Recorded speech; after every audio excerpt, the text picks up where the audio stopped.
puisque, à vrai dire, on a parlé d'éthique contextuelle. Justement, prendre en compte toutes les dimensions du patient, c'est aussi évoquer cette notion de capacité qu'on connaît un peu comme le CARE, mais qu'on va connaître beaucoup mieux grâce à Philippe Sandra.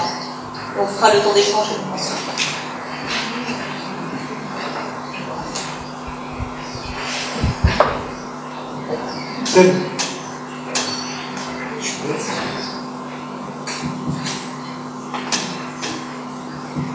C'est bon. Alors, d'abord, merci de l'invitation. Alors, avec Denis, on a 2 points et demi en commun.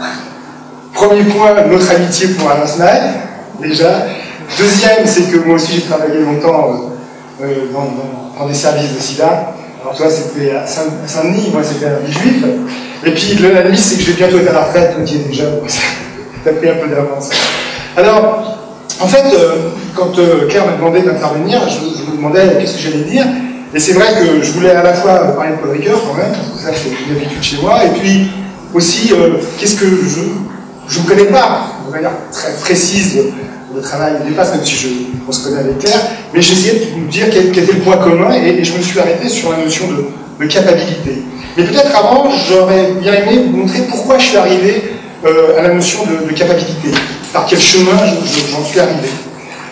Alors, je suis infirmier de formation, cadre de santé, et puis formateur depuis quelques années.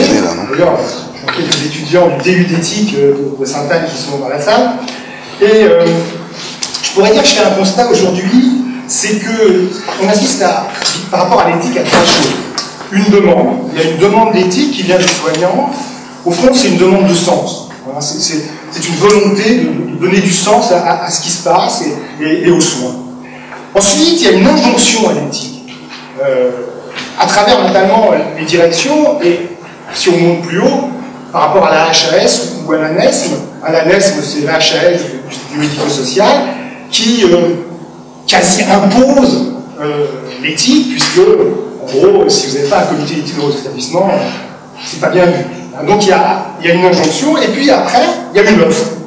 Il y a une offre d'éthique à partir des théories, et le CARE faisant partie de l'offre qu'on pourrait donner aux soignants qui ont envie, qui ont une demande d'éthique. Mais il y en a d'autres, hein, et puis il y en a une qui est assez répandue, on va dire, en tout cas, qui vient des États-Unis, et qui est, peut-être vous la connaissez, hein, ce qu'on appelle le principisme, Bauchin et Chilbress, qui ont, dans les années 70, défini dans leur livre Principe de l'éthique biomédicale. Bon, le principisme, ça part de 4 grands principes. Alors, je ne vais pas aller trop loin, mais peut-être certains connaissent. Hein, c'est travailler à partir d'une procédure, procédurale, conséquentialiste aussi, puisque c'est plutôt sur les conséquences qu'on réfléchit, à partir d'une lecture sur 4 grands principes cardinaux, bienfaisance, non-malfaisance, autonomie, justice. Alors là, je vais plutôt m'intéresser à autonomie et bienfaisance, alors que je pense qu'ensuite, ce sera plutôt le principe de justice qui sera abordé surtout vers la fin avec les questions du tri. Alors, évidemment, on pourrait souvent animer des groupes d'éthique et de faire de l'analyse de pratique. Assez souvent, on arrive au fameux conflit entre la bienfaisance et l'autonomie. En sachant qu'aujourd'hui, quand même, on pourrait dire que l'autonomie est plutôt valorisée. Ça peut s'expliquer aussi par les progrès médicaux. Hein, comment peut-on laisser quelqu'un dans le doute alors qu'il y a des traitements avec des risques et des traitements efficaces. Donc l'autonomie, notamment avec l'empowerment, comme tu disais, c'est plutôt valorisé. Alors que la bienfaisance, il faut être clair, aujourd'hui, elle est quand même beaucoup renvoyée à une forme de paternalisme. Alors j'ai voulu creuser et aller un peu plus loin que cette opposition un peu classique entre autonomie et bienfaisance. Et j'ai rencontré un livre, alors je l'ai écouté plusieurs fois, Pierre Lecaux, mais je ne le connais pas vraiment. Je sais qu'il a été au CCNE, il a été président, enfin pas président, mais vice-président du CCNE, si ma mémoire est bonne. Et il a écrit un petit livre que j'avais lu il y a quelques temps, qui est le petit traité de la décision médicale. Et en fait, il va faire une critique du principisme, c'est-à-dire Bauchin et Chilbress, cette façon d'une démarche éthique basée sur les 4 principes, en disant au fond que nous n'agissons pas au nom de principe, mais plutôt au nom d'émotions, et plus particulièrement dans les situations d'urgence. Et il va proposer dans son livre d'associer à la bienfaisance la compassion, et à l'autonomie le respect. Alors je ne l'ai pas mis, mais à la non-malfaisance, il associe la crainte. Bon, alors on pourrait discuter, c'est pas l'objet, je ne suis pas sûr, moi personnellement je n'aurais pas associé la compassion à la bienfaisance, mais bon, ça c'est une autre discussion. Donc vous voyez que là on est devant, au fond, deux couples, si j'ose dire, le couple bienfaisance-compassion et le couple autonomie-respect. Alors respect, ça serait plutôt au sens ancien du terme, hein, c'est-à-dire, c'est d'ailleurs à mon avis pas une émotion, le respect, mais c'est plutôt une position morale qui voit dans l'autre une personne, qui reviendrait d'ailleurs à l'éthique de la justice, hein, de ce point de vue-là. Alors, je vais continuer un petit peu ce travail, et là je voudrais amener deux citations. La première citation, c'est le professeur Porte. Alors, je ne sais pas si vous connaissez le professeur Porte. C'était le premier président de l'ordre des médecins après la libération. Alors, c'est vraiment, quand on le cite, c'est vraiment le statut du paternalisme médical. Pas plus évident que le paternalisme, mais un grand humaniste, hein, par ailleurs. Et, je ne sais pas si vous connaissez cette phrase, tout acte médical n'est, ne peut être, ne doit être qu'une confiance qui rejoint librement une conscience.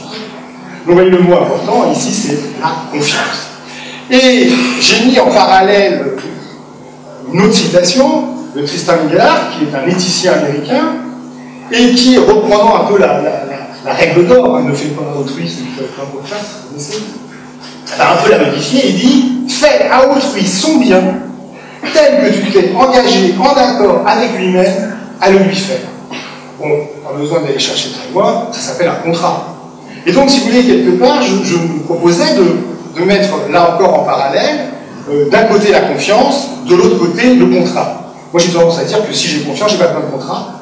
Enfin, Darty dit le contraire, parce qu'il y a le contrat de confiance, c'est quand même un peu différent. Alors, voilà, on pourrait donc dépasser ce clivage, bienfaisance, confiance, compassion, autonomie, contrat, respect.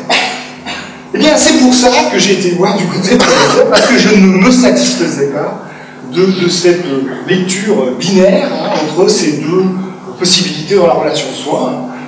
Et je voulais aller voir s'il n'y avait pas quelque chose, voilà, qui pourrait être un troisième terme et ne pas rester sur cette opposition. Alors, pour ce faire, j'avais lu à l'époque le dernier livre de Paul Ricoeur, de son vivant. Enfin, c'est vrai que Ricoeur, après, il y a eu un livre qui a été édité, c'est Vivant jusqu'à la mort. Mais là, c'est plutôt, voilà, on a récupéré des citations, mais c'est pas son dernier livre, vraiment. Le dernier livre, c'est Parcours de la reconnaissance. Et donc, j'ai essayé de chercher dans Parcours de la reconnaissance. Et ici, à un moment donné, dans ce livre, Ricoeur va faire référence à Amartya Sen. Alors, je ne sais pas si vous connaissez Amartya Sen, c'est un économiste. Il a été même prix Nobel d'économie en 1998, il est indien. Et pour Ricoeur, il a un avantage, c'est qu'il va essayer de prendre en compte les sentiments moraux, hein, comme on dit en philosophie, dans les comportements économiques. C'est-à-dire que pour Paul Ricoeur, l'intérêt de Sen, c'est que c'est un économiste qui n'est pas simplement, je dirais, un mathématicien qui va mettre en équation, comme on en connaît certains économistes. Là, il va essayer de donner à l'économie une dimension éthique ou morale. Alors, Amartya Sen, qui donc travaillait à l'époque sur les questions du développement des pays pauvres, hein, je me rappelle, il est indien, il va essayer de définir dans les années 80 ce fameux concept de capacité. Alors, l'idée ici, c'est de pouvoir remettre au premier plan la capacité d'action des personnes. Et ce concept est vraiment la pierre angulaire de sa pensée, hein, et voilà comment il l'a défini, comme un ensemble de vecteurs de fonctionnement qui reflète la liberté dont dispose la personne, pour mener un type de vie ou un autre. Alors, évidemment, là, on est un peu comme dans le Caire, capacité, pourquoi utiliser le mot capacité, pas capacité, au fond, c'est pas si loin que ça. Alors, peut-être, bon, moi, j'aurais tendance à dire que capacité, ça renvoie peut-être ses capacités, mais avec en plus une dimension de potentialité. Hein, la capacité, c'est ce que j'ai des capacités, les capacités, c'est éventuellement ce que je pourrais mobiliser avec une forme de potentialité et d'opportunité au terme de capacité. Alors, dans le parcours de la Renaissance, Ricoeur va beaucoup parler de scène, et parce qu'au fond, c'est pour lui un prolongement à sa propre réflexion sur l'homme capable. Vous savez que Ricoeur avait une réflexion sur l'homme capable et l'homme souffrant, et il va donc reprendre à scène cette idée de capacité qu'il va introduire dans sa réflexion à lui sur l'homme capable. Donc, transposant ses recherches du champ de l'économie à celui de la philosophie morale, Ricoeur peut écrire, à l'opposé de la tradition utilitariste qui fonde l'évaluation sur des résultats accomplis, eux-mêmes réduits à l'utilité, c'est sur la liberté d'accomplir que Sen fait reposer l'évaluation sociale. C'est-à-dire qu'il va s'opposer à une autre forme d'approche philosophique et l'utilitarisme. Et en ce sens, pour bien vous faire comprendre, il ne faut pas considérer ce que l'individu choisit, c'est moins ça qui est intéressant, que l'ensemble des choix qui s'offraient à lui. C'est clair ce que je veux dire. Et alors, moi j'ai trouvé une phrase de Milan Kundera dans L'Art du roman, qui le dit à sa façon, et il dit « L'existence n'est pas ce qui s'est passé, l'existence est le champ des possibles humains, tout ce que l'homme peut devenir, tout ce dont il est capable. » Et donc, vous voyez, c'est intéressant, je suppose, avec les bases, c'est que la question, c'est moins la question de ce que je peux faire, enfin, de ce que je fais, que de ce que je pourrais faire. Et donc, la capacité, c'est l'ensemble des possibilités que je pourrais avoir. Et Sen va dire, alors je ne reprends pas exactement ses propos, mais c'est à peu près son idée, hein, il dit être pauvre, ce n'est pas seulement avoir de faibles revenus et se trouver en état de plus grande vulnérabilité face aux aléas de la vie. Ce n'est pas que cela, c'est plus fondamentalement être privé de liberté réelle, d'autonomie en situation, c'est-à-dire de capacité. Et donc, je recommence, hein, mais je répète, la question devient moins celle de l'autonomie que de la capacité qu'a la personne à s'en servir. On peut ainsi définir la pauvreté, dans ce cas-là, comme des manques de capacité ou de perte de pouvoir sur.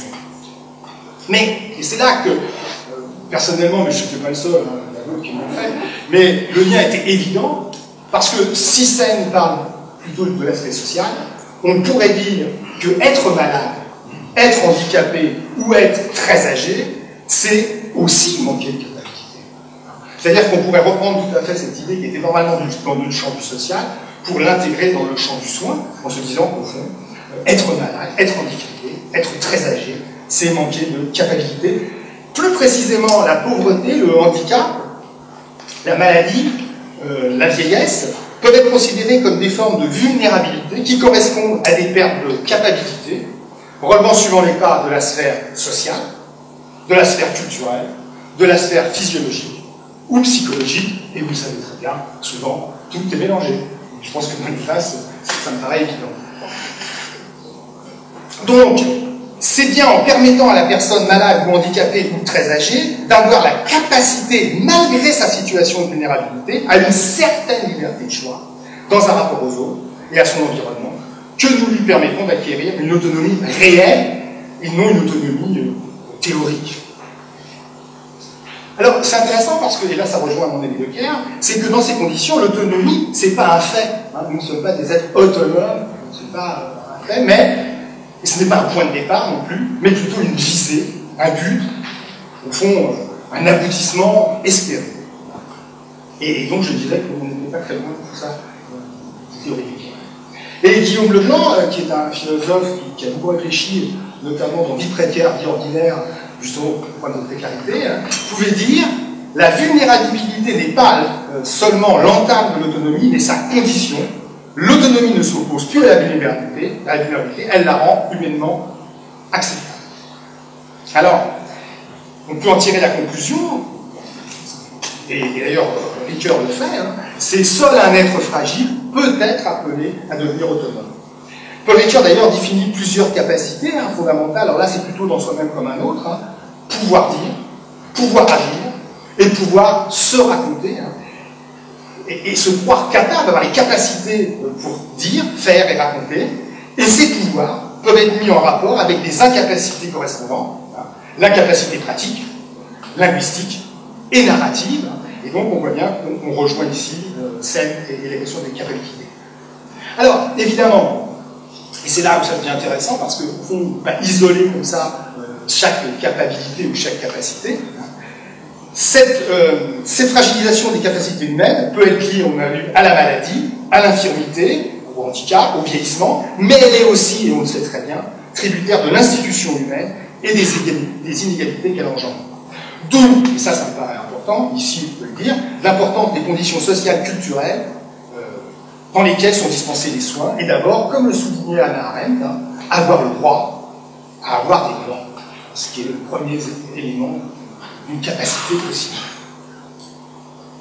Alors, si je reviens maintenant aux soins, le soin peut apparaître dans ce cas-là une action organisée, notamment d'un point de vue social, et c'est tout l'intérêt des bases, qui va permettre de redonner des capacités à une personne vulnérable qui, à un moment donné de sa vie, provisoirement ou définitivement, en est plus ou moins privé. Donc le soin devient cette aide que je propose à autrui, afin que celui-ci retrouve cette puissance d'agir, qui peut être certes altérée par la souffrance et la maladie, l'âge ou le handicap, mais qui demeure. On pourrait dire, pour faire une référence à Spinoza, que le soin doit permettre, ou du moins faciliter, ce réarmement, cette volonté de persévérer dans son être, que Spinoza nomme le conatus. Peut-être qu'il faudrait être des soignants spinozistes, en réarmant le conatus des patients. Donc, sa tâche, au soignant, consiste alors à repossibiliser l'existence de son patient. Il s'agit de l'aider à donner un horizon nouveau à sa vie. Et moi, j'y crois beaucoup à une forme d'ouverture des champs des possibles. Je veux dire, pour moi, la maladie, telle que je la vois, c'est une réduction, enfin, la maladie, le handicap et l'âge, c'est une réduction du champ des possibles. Et peut-être le rôle d'un soignant, c'est de tenter de réorganiser les choses pour réouvrir ce champ des possibles. Et d'ailleurs, Michael Foster, qui commentait la pensée de Ricoeur dans un petit texte de la revue Esprit, Le mal et la vie, disait la capacité n'est pas une norme qui permettrait de tracer une ligne de partage entre diverses manifestations de l'humain. C'est une notion qui doit rendre possible un travail éthique qui unit l'exigence moderne d'autonomie et la prise en compte de la vulnérabilité de soi. Et là encore, mais là, devant Céline, je suis bien obligé de... C'est pas parce que Céline, évidemment, il faut parler de Georges Canguilhem, qui nous a laissé à cet égard une leçon magistrale. Chez lui, la maladie constitue une nouvelle allure de vie. C'est bien ça, une nouvelle allure de vie, une nouvelle capacité possible, et pas seulement une diminution ou un déficit. Et vous savez, vous connaissez sûrement cette phrase, la guérison est obtenue, même si la guérison est obtenue, le sujet ne revient jamais à son état intérieur. La maladie laisse une trace dans son histoire, elle le modifiera durablement, car aucune guérison n'est retour à l'innocence biologique. Quand on ne connaît pas beaucoup Canguilhem, vous prenez au moins cette phrase. Ainsi, si les soins n'ont malheureusement pas toujours pour horizon la guérison, leur raison d'être est bien de donner plus d'autonomie réelle, de capacité à la vie. Et pour rester chez Canguilhem, de même que le normal ne peut se comprendre qu'à partir de l'apparition du pathologique, la capacité ne peut se juger qu'en référence à la vulnérabilité. Et donc, et je reviens évidemment chez Ricoeur, il ne s'agit donc de penser l'homme comme être à la fois agissant et souffrant. Il nous semble d'ailleurs que cette conception de l'homme se retrouve parfaitement dans ce passage que je voudrais commenter de Paul Ricoeur, parce que je pense que là tout est dit. Voilà ce qu'écrit dans Soi-même comme un autre Paul Ricoeur. La souffrance n'est pas uniquement définie par la douleur physique, ni même par la douleur mentale, mais par la diminution, voire la destruction de la capacité d'agir, du pouvoir-faire, ressenti comme une atteinte à l'intégrité du soi. Et là, vous voyez, le premier moment, c'est le moment du constat. Voilà ce que la maladie, avant d'être un fait biologique, c'est d'abord ça. Et Claire Marin, dans son livre, le dit très bien. Hors de moi, on est vraiment là. Mais, et c'est là que ça devient intéressant, Paul Ricoeur dit, mais qu'est-ce qu'on peut faire face à ça? Et là, il dit, c'est peut-être l'épreuve suprême de la sollicitude que l'inégalité de puissance, et là on peut penser soigner soignants, viennent à être compensées par une authenticité, une authentique réciprocité dans l'échange. Moi, franchement, je pense que cette phrase, cette citation de Ricoeur nous dit tout. Donc, dans ce passage, Ricoeur souligne que la souffrance correspond à un manque de capacité d'agir, dans la première partie, autrement dit de capacité, mais que c'est justement ce manque qui va appeler l'agir de l'autre.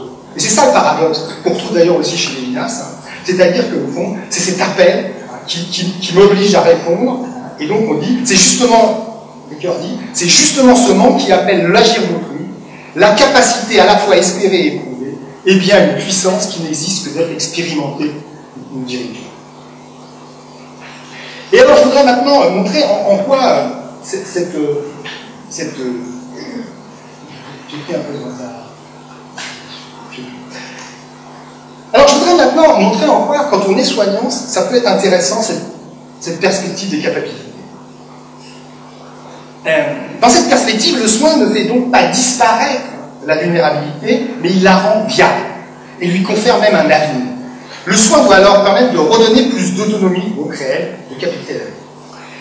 Et je trouve que cette approche est assez pragmatique et peut être facilement partagée par les soignants et les soignants.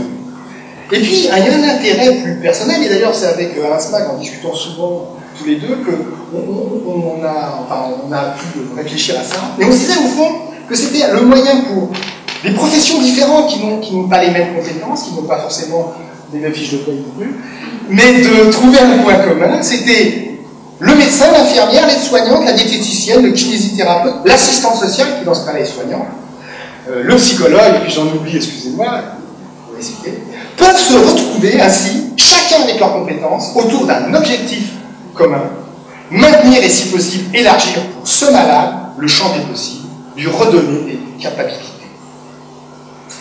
Alors il ne reste pas moins, et c'est quand même pour ne pas abandonner la question de l'autonomie, qu'in fine, ce sera au malade de faire le choix de sa vie. Simplement, me semble-t-il, ce choix, grâce à l'action des soignants, sera éclairé et peut-être, j'espère, le plus large possible, en favorisant une autonomie en situation. Pourquoi? Parce que je crois que, et Leclerc le dit aussi très bien, qu'il ne faut jamais oublier que les personnes n'accèdent qu'à des bribes parfois de leur propre capacité d'agir. Et je dirais qu'on soit malade ou pas. Hein, là, pour le coup, c'est pas forcément la maladie. Il ne faut jamais oublier en effet qu'on n'accède qu'à des bribes de sa propre capacité d'agir. Quel que soit son état de santé, son âge, son milieu social, la personne ne peut étendre son champ possible qu'avec la médiation de l'autre. Alors reste évidemment, et ça c'est pas le plus facile, de définir de quelle manière le soignant peut mener à cette tentative de remobilisation des capacités. Eh bien c'est là où je terminerai presque, c'est-à-dire de revenir à ma question de départ. Je vous rappelle qu'au départ, on avait l'impression qu'on opposait bienfaisance et autonomie. Eh bien peut-être qu'il serait possible ici d'associer les deux, et une des voies possibles serait alors paradoxalement d'être bienveillant pour que le soigné puisse retrouver son autonomie, pour qu'il puisse, avec l'aide attentive et le soutien actif, non seulement des soignants, mais aussi, je dirais, de la collectivité dans son ensemble, acquérir l'usage de nouvelles capacités, physiologiques, psychiques et sociales. Et on pourrait dire, si je résume, même si c'est un peu schématique, que l'autonomie constitue la visée, la bienfaisance, le moyen. Et puis, pour vraiment, juste presque terminer, ce qui se joue dans cette relation entre un soignant et un soigné, et c'est là la critique que je fais peut-être du principisme, ne pourra jamais figurer, je dirais c'est tant mieux, dans aucun contrat, protocole, procédure ou même charte aussi précise que celle-ci puisse être. Et il pourrait ici faire un parallèle avec le droit d'hospitalité. Je sais que la PHP réfléchit beaucoup actuellement à l'hospitalité. Le droit d'hospitalité qui, selon Hannah Arendt, représente la coexistence des hommes qui n'ont pas souscrit au contrat. Et puis, selon la belle formule d'un docteur de philosophie et aussi éducatrice de jeunes enfants, que je connais bien, Marie-Pierre Garrad, qui parle ici de quelque chose qui est très beau et qu'elle nomme le domaine des loyautés invisibles. Je trouve ça très très beau. Voilà, et puis pour terminer, et puis pour faire le lien avec ce qui va nous intéresser, si j'ai bien compris, les hôpitaux magnétiques, eh bien, moi je pense que nous soignants, là je reviens quand même à mon métier, pour nous soignants, s'engager dans le soin, pour le soin, le défendre, le promouvoir, c'est aussi recourir une juste et légitime reconnaissance et retrouver au fond quelque chose, peut-être parfois on perd, c'est la fierté d'être soignant, qui permettrait au fond de consolider notre confiance en nous-mêmes. Et loin de toute position corporatiste, l'enjeu pour nos professions est capital. Et je voulais terminer en citant Stanley Cavell, ça me fera plaisir à Sandra Logier, en tout cas. Sans cette confiance en notre expérience qui s'exprime par la volonté de trouver les mots pour le dire, nous sommes dépourvus d'autorité dans notre propre existence. Et donc c'était intéressant pour faire le lien maintenant avec, je crois, ce qui va nous intéresser, ce qui est le market des hôpitaux magnétiques. Je vous remercie beaucoup.